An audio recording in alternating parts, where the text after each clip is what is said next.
In the heart of eastern Washington, a strange mystery surrounds Mel's Hole, a pit that seems bottomless and is wrapped in enigma. Discovered by local resident Mel Waters, this hole has led to a series of eerie discoveries and inexplicable events that defy logical explanation. When surveillance cameras were lowered into its depths, unsettling images emerged, perplexing even seasoned scientists. Surrounded by whispers of paranormal activity and government secrecy, the true nature of this unfathomable void remains elusive. Join us as we dive into the astounding story of Mel's Hole, exploring the secrets hidden within its dark depths. In a secluded corner of eastern Washington, a mysterious enigma continues to captivate and intrigue locals and visitors alike. Nestled among rolling hills, an unusual and seemingly endless pit has gripped the imaginations of many. Known as Mel's Hole, this phenomenon has been the subject of countless tales and explorations. Reporter Denise Whitaker from KFOR journeyed eastward in search of the truth behind this strange pit. When a camera was lowered into the abyss, the footage it returned astonished people worldwide. This peculiar hole is located on what's known as the Mellot property, west of Ellensburg, on the Manastash Ridge. At first glance, it appears like an ordinary well, but it has no water-drawing purpose. Over the years, it became a dumping site where various items were discarded, from household trash to broken machinery and worn-out car tires. Remarkably, no matter how much was thrown in, the hole seemed to remain empty, fueling Mel's curiosity about its depth and contents. As time went on, strange events began to unfold around this enigmatic pit. Mel observed that his dogs avoided the area, showing signs of unease or fear.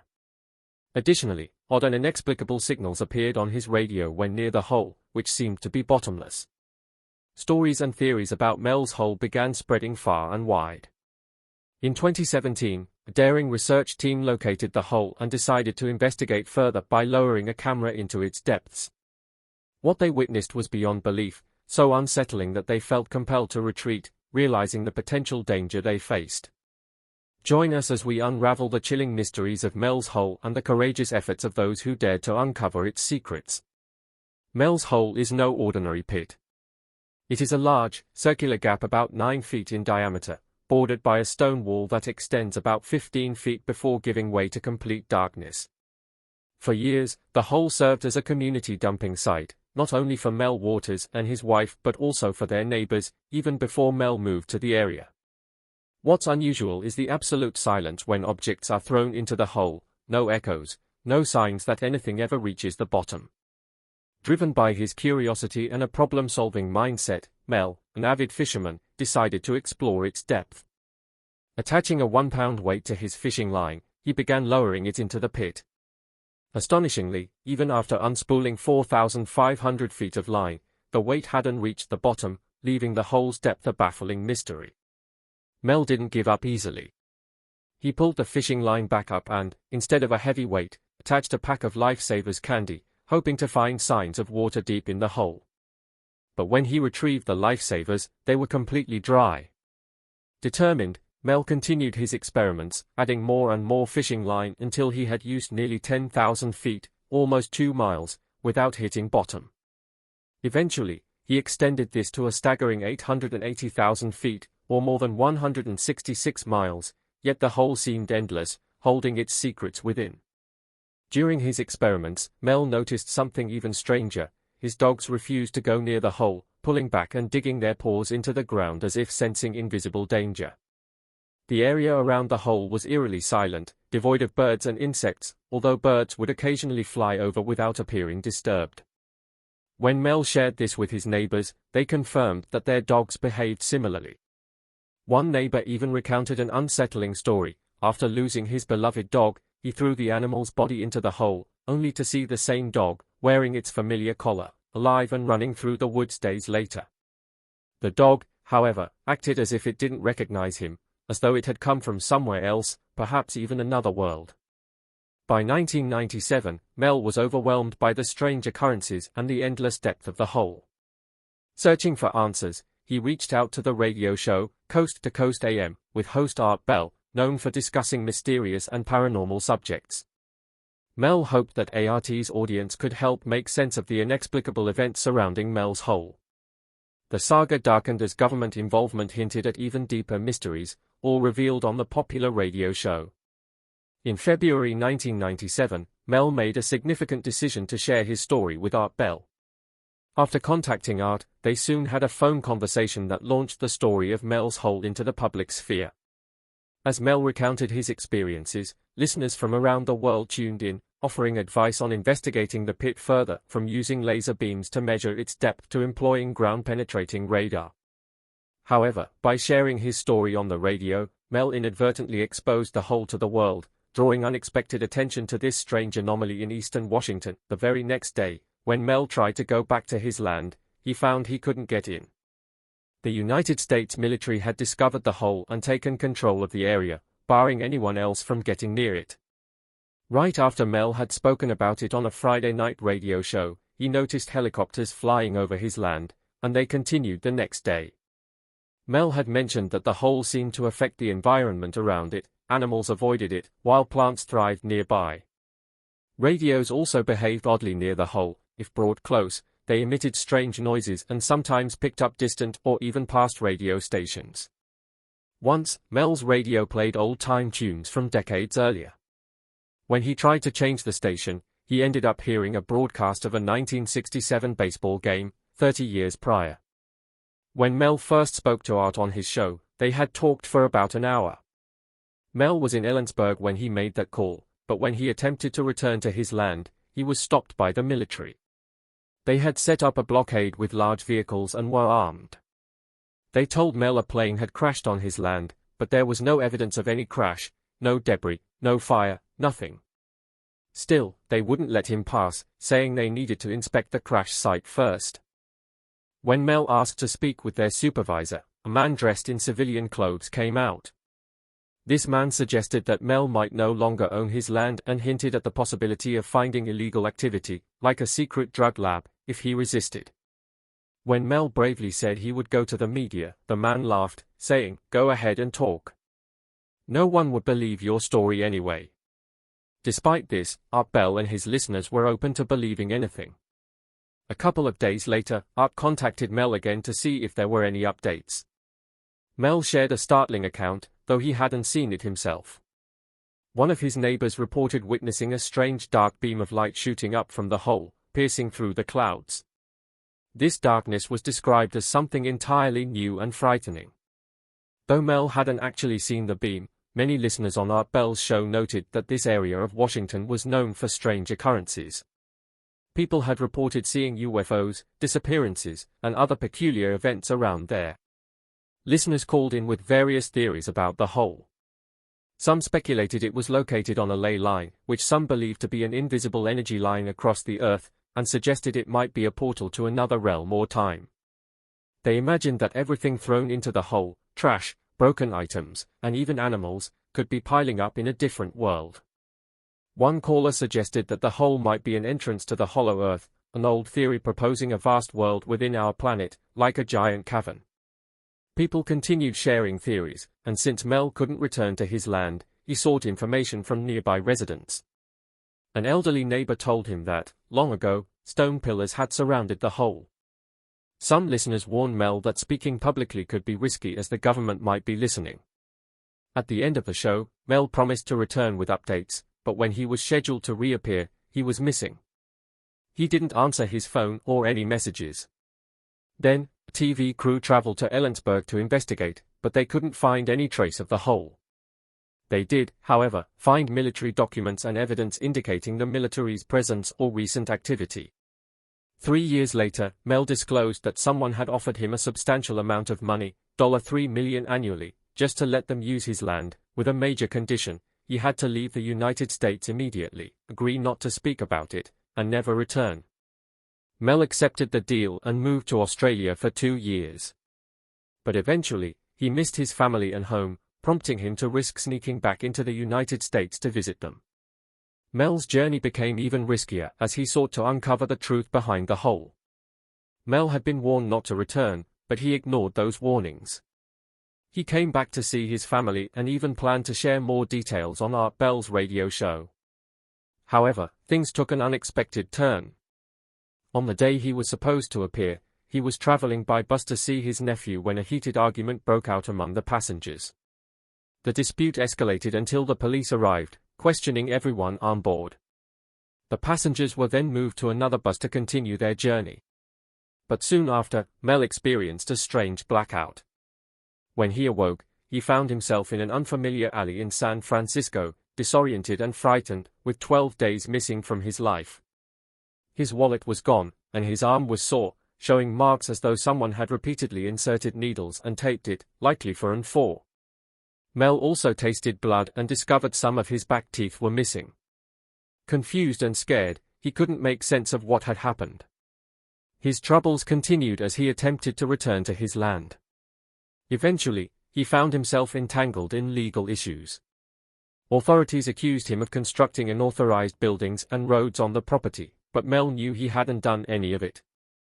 The government had occupied his land for 2 years, yet he was still held responsible, leading to his financial ruin.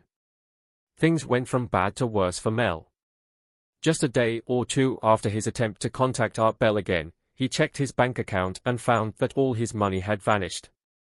Skeptics began to dismiss his story as fiction, doubting his every word. But Art Bell, ever intrigued by a good mystery, invited Mel back to share his story nonetheless. And this time, Mel revealed something astonishing. A television crew was sent out to investigate the mysterious hole Mel had described. While they didn't locate the hole, they discovered evidence suggesting military activity in the area. Adding to the mystery, airplanes were suddenly prohibited from flying over Mel's land, and the restricted airspace around it continued to expand.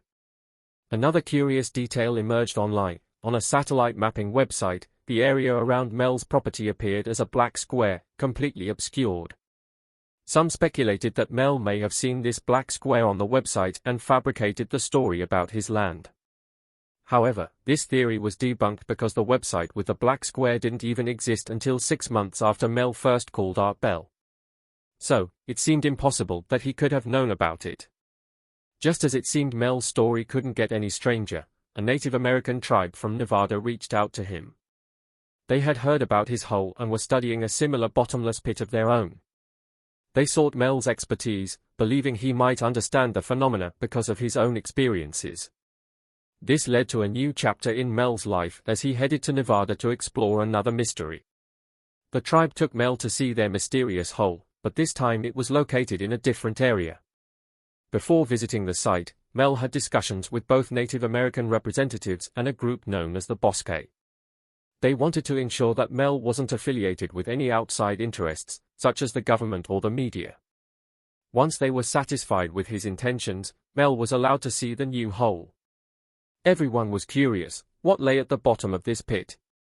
This second hole wasn't on Native American land. It was in a public area where the Bosque people, who had migrated from between France and Spain to herd sheep in Nevada in the 1800s, had settled. According to the Bosque, the hole had existed for at least 200 years and was considered sacred. It was about the same size as Mel's hole, roughly 9 feet across, but it had notable differences. Instead of a stone-lined edge, this hole was surrounded by a metal ring extending downwards. The metal was unusual, and Mel noticed something strange. The hole felt warm. When he accidentally dropped a tool onto the metal ring, no sound was heard. It was as if the noise vanished. Mel and the Bosque people decided to conduct some experiments. First, they lowered a bucket filled with ice about 1,000 feet down the hole while keeping some ice on the surface for comparison. When the ice on top melted, they retrieved the bucket from below, only to find that the ice in the hole hadn't melted. Even more bizarre, it was dry and warm, resembling chunks of salt. When they attempted to melt this unusual ice with fire, it didn't liquefy. Instead, it ignited and burned for an extended period, months, in fact. They repeated the ice experiment several times. Sometimes, the ice melted normally, but other times it transformed into this mysterious, flammable substance. At one point, a member of the Bosque suggested someone should go down the hole, but the idea was quickly dismissed as too dangerous.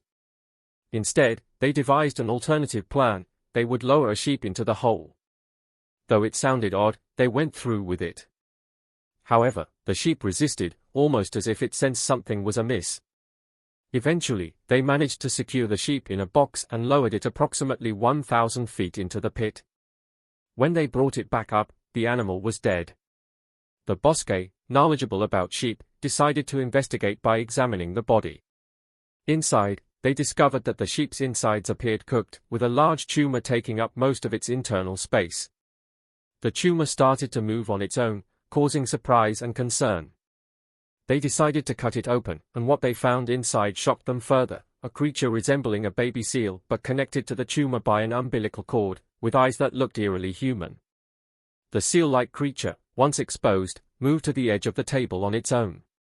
Mel had a strong feeling that it wanted to return to the hole, so he picked it up, despite its slimy texture and strange smell, reminiscent of the air after a thunderstorm. Placing it near the hole, they watched it for hours. Then, the creature gave them one last look before leaping back into the depths. Remarkably, after this experience, Mel, who had been suffering from advanced throat cancer, felt a miraculous improvement. His cancer symptoms vanished, and he felt healthier than he had in years. He believed that his encounter with the strange creature had somehow healed him. This incredible experience changed Mel's life profoundly, as if he had returned from an entirely different reality.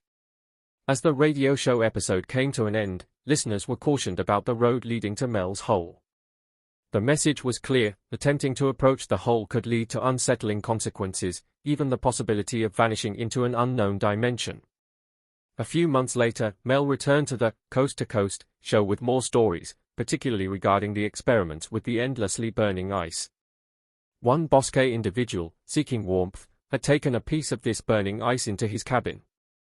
What ensued was unlike anything he could have anticipated. The fire from the ice never went out, it just kept burning for months. It did something strange to the air in the cabin: it pulled all the moisture out, making everything super dry. The man living there suffered from dry skin and was always thirsty. Even trying to boil water was odd, as the steam would somehow get sucked right into the fire. Then something completely unexpected happened. The wood stove, heated by this bizarre ice, fell right through the floor of the cabin, as if the ground itself couldn't hold it up anymore. Rather than fixing it in a typical way, they simply patched up the hole in the floor and kept using the strange fire for heat. But things soon got even weirder. A few weeks later, the entire cabin collapsed into dust, as if it had just given up. When the cabin owner returned a month later with his brother, they saw something truly bizarre. The stove was now sitting 5 feet below where the ground used to be.